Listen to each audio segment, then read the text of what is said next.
বন্ধুরা, সার্কিটটা তৈরি করতে আপনাদের যেটা প্রয়োজন হবে সেটা আমি আপনাদেরকে দেখাচ্ছি। দেখুন, এটা আসলে ব্লিঙ্ক করতেছে না ক্যামেরায়, এজন্য এটা মনে হচ্ছে কি আলোটা ব্লিঙ্ক করতেছে অর্থাৎ নাচতেছে, কিন্তু আসলে বন্ধুরা ক্যামেরায় দেখাচ্ছি এজন্য এটা এরকম মনে হচ্ছে। তো কি আপনার আর কি প্রয়োজন হবে এই সার্কিটটা তৈরি করতে সেটা আমি আপনাদেরকে দেখাই। লাগবে এরকম একটা পরিত্যক্ত সিলিং ফ্যানের ক্যাপাসিটার 2.5 ইউএফ এর একটা ক্যাপাসিটার।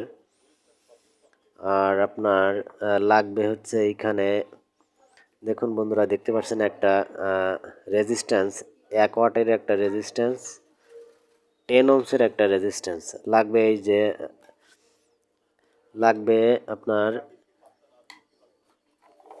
একটা এমওভি, আমি দেখাচ্ছি। এই যে দেখুন বন্ধুরা, এমওভিটা এই যে সবুজ কালারে, যেটা মানটা আমি আপনাদেরকে দেখাতে পারছি না, আমি লিখে দিলাম মানটা এমওভি 471। আর একটা দেখতে পাচ্ছেন এখানে রেজিস্ট্যান্স রয়েছে 1/2 ওয়াটের, 22 ওহমসের একটা রেজিস্ট্যান্স 1/2 ওয়াটের। আর একটা ক্যাপাসিটার রয়েছে 6.8 ইউএফ এর একটা ক্যাপাসিটার। আর রয়েছে 4টা bridge diode 1N4007 bridge diode. আর রয়েছে একটা 20 ওয়াটের এসএমডি এলইডি। তো এইগুলো হলে বন্ধুরা আপনারা খুবই সুন্দরভাবে, আমি যে কানেকশনটা আপনাদেরকে এখানে দেখাচ্ছি, চাইলে আপনারা এখানে স্ক্রিনশটও দিয়ে নিতে পারেন।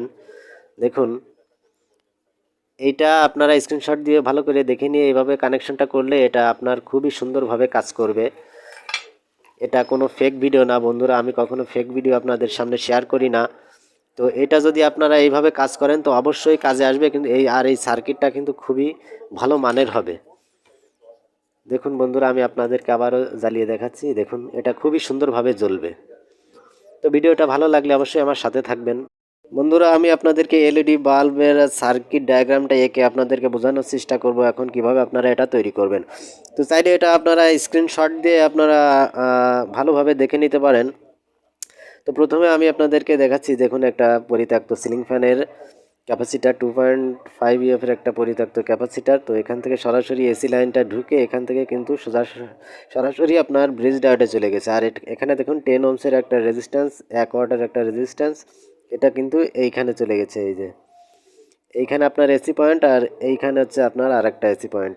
এই দুটো পয়েন্টে আপনার কিন্তু কারেন্ট আসবে, আর এইখান থেকে আউটপুটটা বেরোবে। এটা হচ্ছে প্লাস পয়েন্ট, এটা হচ্ছে মাইনাস পয়েন্ট। তো আর এখানে আপনারা 1N4007-এর দেখুন 4টা ব্রিজ ডায়োড রয়েছে। তো এটা আপনারা এভাবে কানেকশনটা করে নেবেন। তারপরে এখানে দেখুন একটা 6.8 ইউএফ ক্যাপাসিটার, আর এখানে 22 ওহমসের একটা রেজিস্ট্যান্স দিয়ে সরাসরি এখানে আপনার এলইডি প্লেটে অর্থাৎ এসএমডিতে আপনারা চলে গেছে। তো এইভাবে সংযোগটা করলে অবশ্যই 100% এটা কাজ করবে বন্ধুরা, এটা কোনো ফেক না, এটা আমি নিজেও ট্রাই করে দেখেছি, তারপরে আপনাদের সাথে এটা শেয়ার করতেছি। এটা খুবই ভালো মানের সার্কিট, এটা অনেক দিন টিকবে এবং এসএমডিটাও আপনার অনেক দিন লাস্টিং করবে এই সার্কিটটা দিয়ে ব্যবহার করলে। তো আজকের ভিডিওটা ভালো লাগলে বন্ধুরা অবশ্যই আমার চ্যানেলটা সাবস্ক্রাইব করবেন, এরকম নিত্য নতুন ভিডিও আমি আপনাদের সামনে শেয়ার করব। আর অবশ্যই লাইক কমেন্ট দিয়ে আমার সাথে থাকবেন। তো ভিডিওটি দেখার জন্য আপনাদেরকে অনেক অনেক ধন্যবাদ।